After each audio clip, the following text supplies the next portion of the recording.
Jésus guérit la belle-mère de Pierre et d'autres malades. Jésus va dans la maison de Pierre. Il voit la belle-mère de Pierre. Elle est couchée avec de la fièvre. Jésus lui touche la main, et la fièvre la quitte. La belle-mère de Pierre se lève, et elle se met à servir Jésus. Le soir arrive. On amène à Jésus beaucoup de gens qui ont des esprits mauvais. Par sa parole, il chasse les esprits et il guérit tous les malades. Ainsi, Jésus réalise ce que le prophète Ésaïe a annoncé.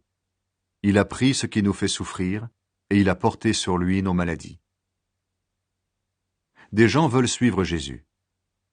Quand Jésus voit la foule autour de lui, il donne l'ordre d'aller de l'autre côté du lac. Alors un maître de la loi s'approche et lui dit « Maître, je te suivrai partout où tu iras. » Jésus lui répond « Les renards ont des trous pour s'abriter, et les oiseaux ont des nids, mais le Fils de l'homme n'a pas d'endroit pour se reposer. » Quelqu'un d'autre, un disciple, dit à Jésus « Seigneur, permets-moi d'aller d'abord enterrer mon père. » Jésus lui répond « Suis-moi, et laisse les morts enterrer leurs morts. » Jésus calme la tempête. Jésus monte dans la barque et ses disciples l'accompagnent. Tout à coup, une grande tempête se met à souffler sur le lac. Les vagues vont bientôt recouvrir la barque, et Jésus dort.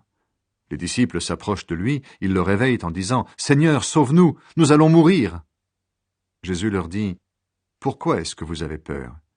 Vous n'avez pas beaucoup de foi. » Alors il se lève, il menace le vent et l'eau, et tout devient très calme. Tous sont très étonnés et disent « Qui donc est cet homme? Même le vent et l'eau lui obéissent. » Jésus guérit 2 hommes qui ont des esprits mauvais. Jésus arrive de l'autre côté du lac, dans le pays des Gadaréniens. 2 hommes sortent du cimetière et ils viennent à sa rencontre.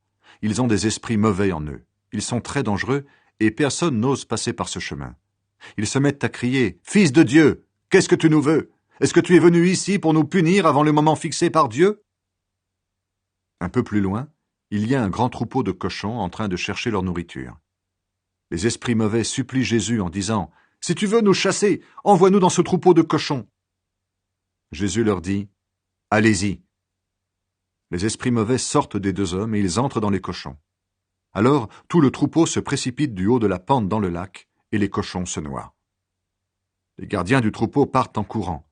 Ils vont à la ville, ils racontent tout ce qui s'est passé et ce qui est arrivé aux 2 hommes. Tous les habitants de la ville sortent pour aller à la rencontre de Jésus. Quand ils le voient, ils le supplient en disant « Quitte notre pays !» Jésus guérit un paralysé.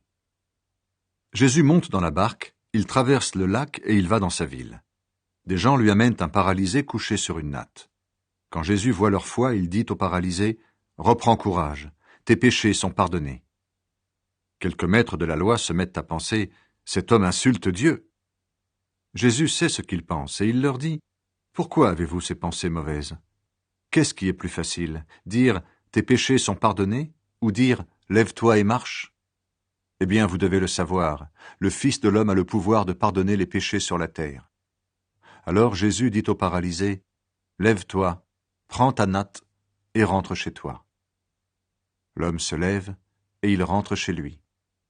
Quand les foules voient cela, elles ont peur.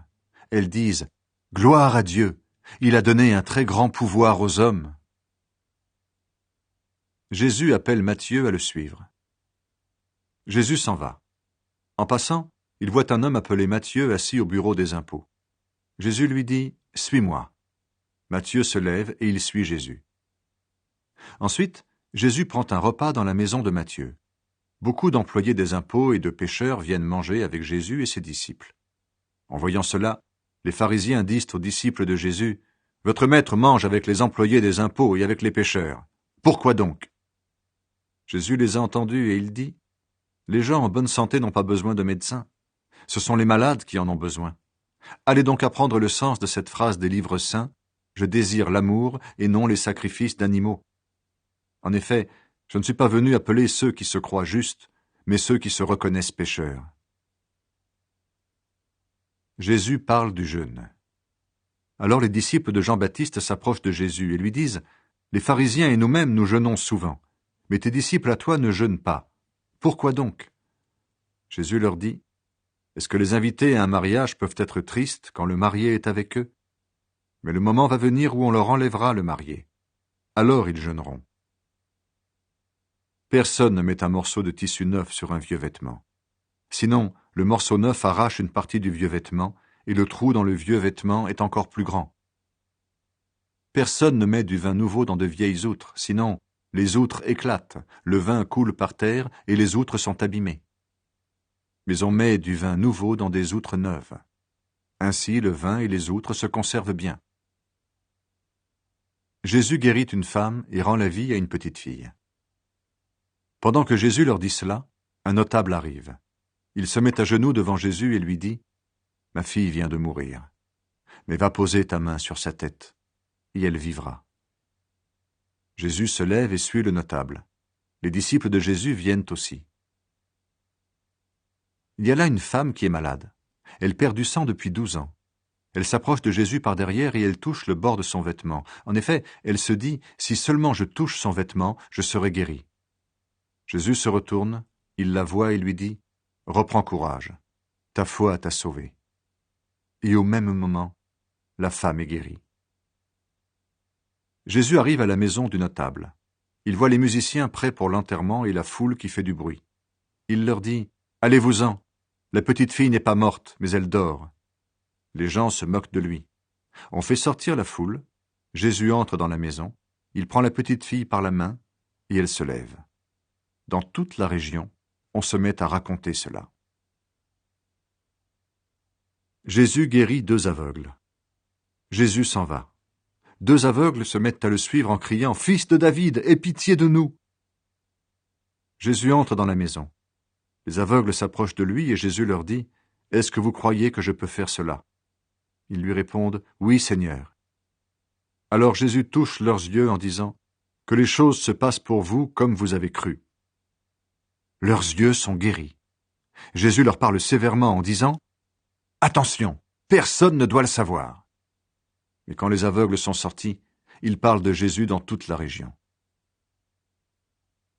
Jésus guérit un homme muet. Au moment où les aveugles sortent, on amène à Jésus un homme qui est muet, à cause d'un esprit mauvais. Jésus chasse l'esprit mauvais, et le muet se met à parler. Les foules sont très étonnées, et elles disent « On n'a jamais vu cela en Israël. » Mais les pharisiens disent « C'est le chef des esprits mauvais qui donne à Jésus le pouvoir de chasser ces esprits. » Jésus a pitié des foules. Jésus passe dans toutes les villes et dans tous les villages. Il enseigne dans les maisons de prière juives, il annonce la bonne nouvelle du royaume, il guérit toutes les maladies et toutes les douleurs. Jésus voit les foules et son cœur est plein de pitié. En effet, les gens sont fatigués et découragés comme des moutons qui n'ont pas de berger. Alors Jésus dit à ses disciples, « Il y a une grande récolte à faire, mais les ouvriers ne sont pas assez nombreux. Demandez donc au propriétaire de la récolte d'envoyer encore des ouvriers pour faire sa récolte. »